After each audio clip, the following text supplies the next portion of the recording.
All right. Hello, everybody. I am Yvette LaFleur, and I am here with Judith Ritchie, and I'm so excited to be chatting with you, Judith. We have collaborated on several different things and had several conversations about so many, the depth and breadth, amazing. And in one of our conversations, we got chatting about Christianity and spirituality and how do they coexist and can they coexist? And said, let's do that as a live Facebook. And so here we are. And Judith is a force for transformation. And I have loved doing the work that I've done with her. And Judith, I'm so just really, really super excited that you are here today. Thank you for having me. And I apologize for looking distracted, but I was sharing this over to my personal Facebook page so other people can come join in on all the goodness today. Yvette, you're so fun. And I just love getting to know you and all the things we have done, are doing, and will do in the future, because it's going to be awesome. So what a juicy topic today, right? It absolutely and is. spirituality. Yeah. And I'm one of those people that can say I have been a cradle Christian, and can you say that? Yeah. I was born into a family that was Christian. I was raised in a Christian faith, and I've gotten to where I'm 64 and a half now, and I cringe when I tell somebody I'm a Christian. I just really don't like using the word anymore. And so I want to kind of start with that and why in the United States, Christianity has become almost unrecognizable to me from what I was raised with. And it has been co-opted by a particular political view and a particular mindset. As far as I'm concerned, all of these are my personal opinions. Okay, I'm just going to say that from the beginning. And it has been so tied to nationalism, love of country before anything else. And no matter what the ideologies that are being proposed in those terms. And I have this very simple, simplistic, easy to explain understanding of God and Christianity, and it conflicts 100% with what most people ascribe to Christianity today. So I find myself in a really weird place a lot of times. Yeah, I can imagine. Because that what we're seeing, and I want to say that, it's part of what's being shown to us, what's being broadcast, what's being placed in the media and in our social networks, right? And I imagine that there are many people, I can't give percentages because I don't know, but who believe, like, are aghast at what's being shown, and what's being shown as a stand for Christianity, when it's really more heart-centered for them than what we're seeing. So I think I want to acknowledge that piece of it, the stuff that's not being shown that is actually there. And I think that's what you're speaking to. And that's a really good way to put it. It's almost like there's a subculture of Christians out there, versus the mainstream media Christians. I happen to belong to a Lutheran church.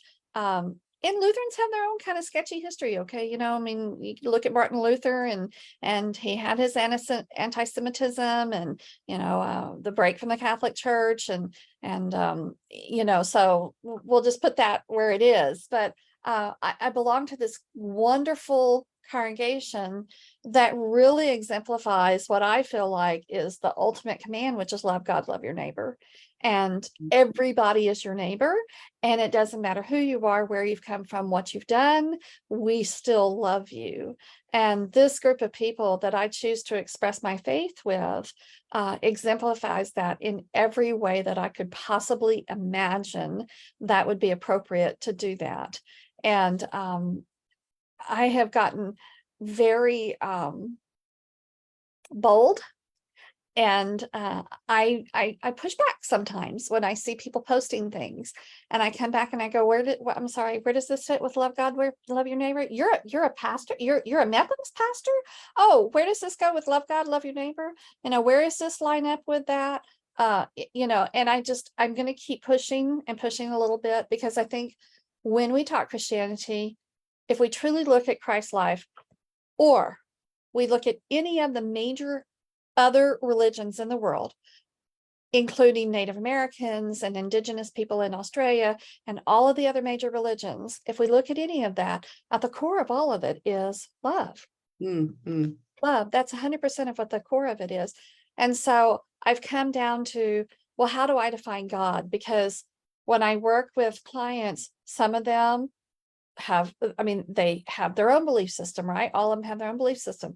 And some of them use the term God or source or spirit or energy or divine presence or creator or whatever it is for them, right? And so when I can embrace that concept and take any kind of a definition away from it, except just love, for me, that's where I've come down to. So my faith is rooted in pure love, and my expression of my faith is rooted in pure love. Okay. So that's why I said it's just so dirt simple. Okay. And I don't want to interrupt. Go ahead. I I'm know sorry. that's a good stopping place. Okay. I think that what I think love has been co-opted by fear. Yeah. And that's what's driving a lot of all of the things that you expressed in the beginning that you're not liking, right, is fear-based. And that when fear steps in, it's hard for love to be present. Mm-hmm, mm-hmm. And so much of what I'm seeing, and even with I grew up Methodist. I was raised Methodist, and as my spiritual beliefs grew, and by spiritual I mean the beliefs that were outside of the Methodist teachings, I knew, even though I would utilize mediums and tarot and that type of stuff, I knew I wasn't a bad person. I knew I wasn't worshiping something that wasn't of love. Now, are there entities that are not love? Are there entities that are dark? Absolutely. 100%. And part of the work that you and I do is we learned and we teach how to protect ourselves from those entities, so we can be in that a greater spiritual connection and be in that in love. Yes. And protect ourselves.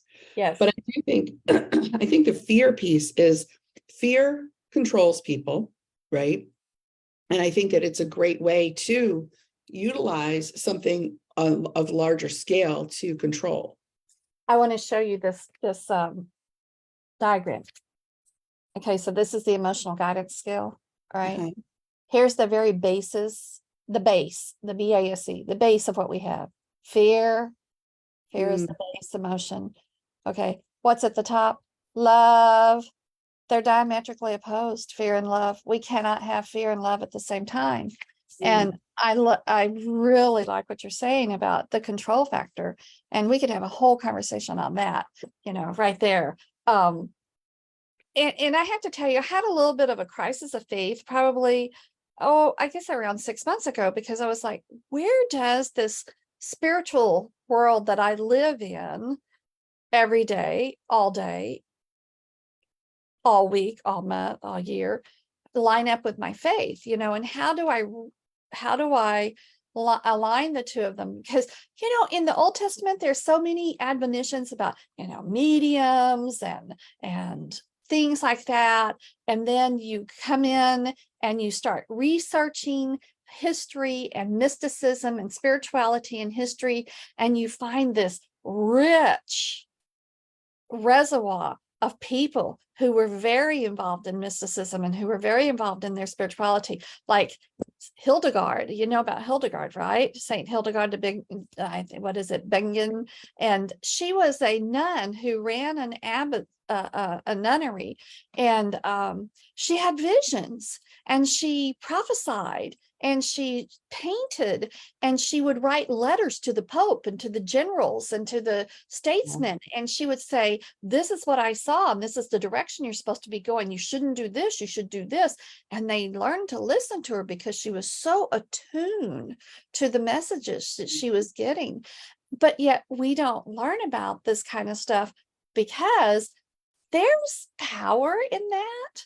Yeah. And if we want to control, going back to the fear bases, when we take that personal power and that personal connection away, then we can feed the masses what we want them to believe in. Yeah. Yeah. I know that, when I learned Reiki 10 years ago, what I became acutely aware of is they talk about hands-on healing, and that's that connection with divine love and source energy, and the healing energy. That's what's been happening all these years, for thousands and thousands of years. However, if you hand that out to the masses, which is what Reiki does, right? We teach others, we connect others, to attune others to that source energy. Then it doesn't have that specialness anymore.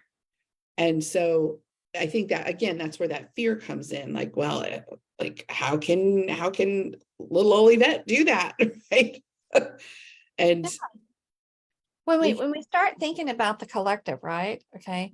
And you and I have been having a particular experience together in a group of people who are a small collective, who are attuned to the larger collective, right?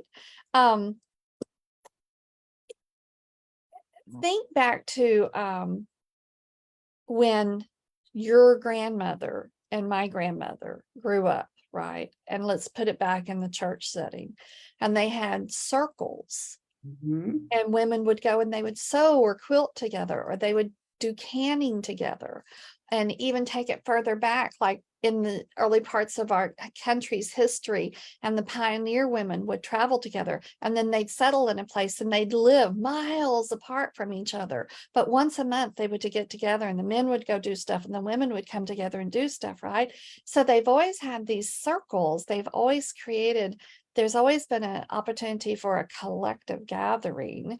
And Mm-hmm. that's a very spiritual moment to come together and to feed into each other and to support each other and to lift each other up. And the work that we do is to keep clearing away the debris, to keep clearing away the trash, to keep clearing away the wounds, so that we can be pure and wholer. That's not a good word. More whole, right? So that we can come and have these connections with whatever word we're going to put on it in the most purest of sense, so that we can be a conduit for this love to just bring it out and shine it out into the world. And I was having this little spiritual debate with myself several months ago, really trying to figure all this out. And when I came down to God is nothing but pure love, that's all God is. Whatever word you want to put on him, he's pure love. Jesus was only the personification and the humanization of that pure love. And look what happened to him. Okay. And then God said, that's okay. I got another trick up my sleeve and sent the Spirit, which was nothing but pure love. So no matter how you slice it, God is just all about, I'm going to send love to you. I'm just going to send love to you. Love, love, love, love, love. Whether that comes from Buddha, or whether it comes through Muhammad, or whether it comes from Allah, or whether it comes through the eagle, wherever it comes from, I'm just going to bring you pure love. And I'm just going to let you know that I'm here for you all the way through for pure love. And when I got to that, it was just like, oh, that's so simple. Okay, so then how do I find my people to be that expression of pure love, which is why we're so enamored with this group of people that we choose to worship with to express our faith, because it's a real walking of the expression of that pure love. I mean, it just really shows up. I was with a client this week, and she's been going through some, well, all of them have particular things they're going through, right? That's why we do the work that we do, right? We all do, like I do too. But we were talking about a situation she was going through, and she said, I just kept coming back to the words that you told me in our last session. And she tells me, because she's written them down, and I'm going, I don't remember saying that. And so I experienced this thing where it's like spirit just comes through me, and this wisdom and this knowledge just flows out. And it's just gorgeous to be Yeah. that conduit for spirit to love folks through the stuff that they're going through, and to Yeah. offer techniques and tools for healing. Yeah, Yes. it's really neat. Yeah. And so many of when we work with people, they have so many of the answers are locked inside. Right. And we create this space for them to do that digging, their own divining, if you will, within the space that we provide. Yeah. And that is a space of love. It is absolutely a space of love. It is. It really is. And, so how do we get to be able to do that? Well, we come to this self-love space too, Mm-hmm. and we get pushed along the way, because we choose Mm-hmm. this. So it's kind of like, okay, great. We're going to take you here.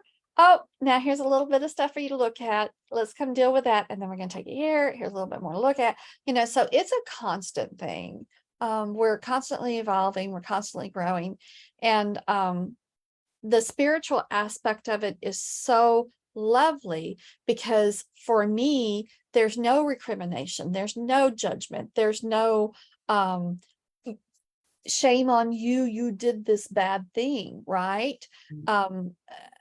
As opposed to some faith traditions that have a lot of that involved. I think about the who were they?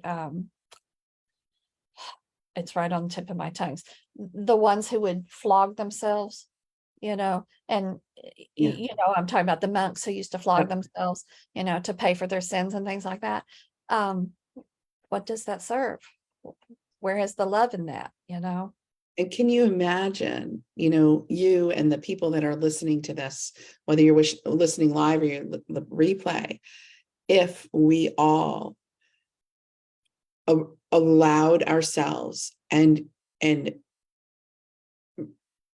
drowned ourselves, surrounded ourselves, came from a place of love rather than shame and blame and fear. Like if we were all just a source of love,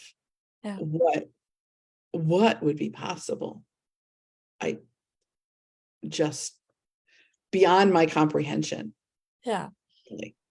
And so that I'm going to take this a little bit deeper. Okay. And this may not have been the way you thought this conversation was going to go. Okay. We said we were going to be organic, right?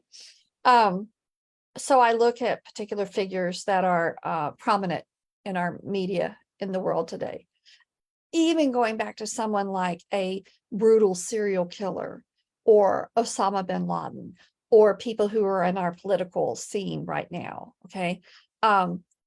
And I think about the idea that our souls are everlasting and eternal. Okay. Mm-hmm. And, I don't know. I have my ideas, and this is where I've come to that it makes sense to me. But I believe that we choose the go around here. We choose to come here. I've heard it called Earth School, all different kinds of terms that are cute. And it's, right, what's the lesson this time around? What are the lessons we're healing from the times before that we didn't get healed before? What are we expanding in our wisdom and our knowledge for our soul to take with it in its eternal journey? And there are going to be people and events and choices made that are part of that expansion and that wisdom. And it doesn't always make sense to us from the outside when we Mhm. see those things happen. A really Mhm. good friend's son died of a drug overdose about 5 weeks ago. He's Mhm. been an addict since he was about 18, and he served time in federal prison.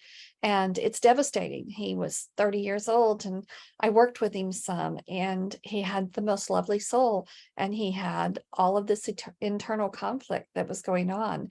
And I truly believe from the bottom of my heart, he made that contract to come here and this be his road, because that was part of his soul's journey. And his family's souls came right on in and said, yes, we'll walk that journey with you in this lifetime. Of course, we forget when we get here and we go through all Oh the yeah. human stuff, right? But um as horrible as the grief is and as sad as it is to watch what his family's going through, I have so much peace around it too, because to me this was what he did for his soul's evolution, for his soul's journey. Yep. And so I had loved this young man and his soul, and it's a place to sit in compassion for people when they're Mhm. going through hard things, or when they're just showing up as, can I cuss? Can I cuss on here? When they're showing up as total shits in life, and you can look at it from a completely different perspective and say, well, that's what their journey is in this. And And that, go ahead. no, and just have that compassion for them. And that compassion is really just gives space for the journey, for everyone's journey. And, it's interesting that we're doing this, we're recording this, we're having this live conversation on a super blue moon in Pisces. And this moon is about, and Pisces is about the realization that everything that happens to us and around us and with us in this incarnation is about leveling up. So no matter how hurtful, painful, you know, traumatic it is, it's about leveling up that energy and your growth and embracing that. Mhm. Um, so I think it's interesting that we're having this conversation on a day that is about taking a look at, what is it that you need to embrace that may be a painful part of your journey, but it's what's brought you where you are. Yeah. Yeah. We have those opportunities, and we can, in our humanness and in our ego, say no. Mhm. And it's okay, you don't want to do it this go around? Well, okay, buckle up, buttercup, because next time you're going to get the same lesson all over again. Here we go again. So why don't you just go ahead and dive into the deep end now and get it over with? Yep. Yep. Without all of the distractions, like we are just a great culture of being able to distract ourselves from all the different rather than experiencing. I was saying before we came live that yesterday was, just an emotional day for me. And I wasn't putting two and two together that Pisces, I'm really impacted by the full moon. And then I'm a Pisces too. So it's like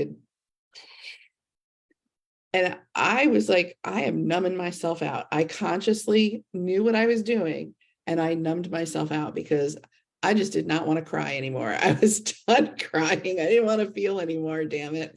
But I was conscious of that, right? Which is different than in the past. I would not have been conscious of that choice. Yeah. Yeah.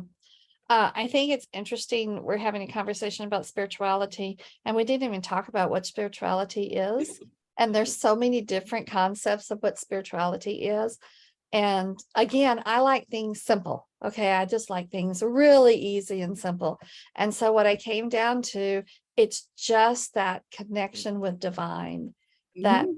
our connection with divine and our ability to conduit divine out into the collective, right? That for me, that's spirituality. And Mhm. there's so many ways to express that and to enjoy it and to work in that world and to just be in that space of spirituality. And it looks different for everybody because we all express differently, right?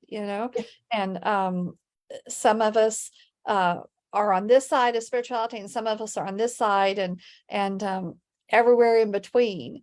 But I just when I had the most, this was not what I was going to say, but I'm supposed to say this. I had the most gorgeous experience yesterday walking a client through connecting, turning on her God switch and connecting to divine. Because when we go through trauma, a lot of times we disconnect from divine, our divine connection. And so one of the beautiful things I get to do is walk three people through a process of turning their God switch back on again. Mine was literally God just reached down and flipped me back on one day. I just felt it. It was right here. It was like the light switch. You're on. Wow. Everything was vibrant and colorful and clear. And it was like, oh, I'm back, like I'd been in a alternate reality for a long time. But this woman had an experience unlike any that I've ever seen. And it was so humbling and so precious and so personal to her. And she was weeping through it because of the beauty of what she was seeing and experiencing, and the messages that came through for her, and the support that she felt throughout this experience. And when we ended and she came back, she still had all of that. It was something that is imbued her essence. Her whole being has this now, this connection that she didn't have before. And that's such an honor and a privilege to be able to do spiritual work, to be able to be present, to be in that space, to guide someone through that experience. And that's gorgeous. That's just beautiful, beautiful work. And I would venture to say that if you were to go talk to a group of Pentecostals who have a prayer service together and have a common group experience in that prayer service, they will tell you that they're experiencing spirituality too. Or if you were to go to any other, I just use them as an example, but any other faith-based person or collective that's connected to something that's greater than themselves, that is from that pure love, they would tell you about those things. And I would define those as spiritual experiences too. So I think that there's a lot of space in the spirituality world for us to all coexist. Oh, absolutely. And I think that I really like that you brought forth that we all do it differently. Yeah. But I would go out on a limb to say that we're all connecting though to divine love. And that's so the path, right? And the way we do it and the way we bring it forth and the way we hold space for others and help, guide them and connect them to their connection may be different. And we all have that same kernel of love. Yeah. And yesterday, someone said to me, I don't know, when I muscle test, is it accurate? Is it a real thing? When I hear stuff, is it real? And I'm like, we're just going to go with it because it works, right? Right. So I think it's real. I believe it's all real. I've seen way too much happen, and I've seen too many shifts in people, and I've seen so many shifts in myself. And I've just seen, I used to just be this angry, horrible bitch and awful person. And I'm so far removed from that now because of the healing that I've experienced, that I've sought after, because I knew I just couldn't live that way anymore, and now bring to other people. We have so many opportunities. Sorry, I saw there was a question. And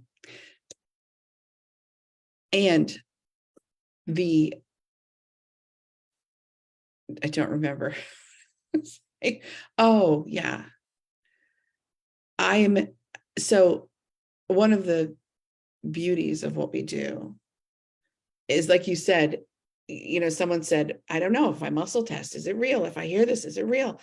And I, on a regular basis, say to my husband, after I've had a session and something's happened that I haven't experienced before, or something's clicked for somebody, I say, when I am no longer in awe of what happens, it's time for me to step away, because it is breathtaking.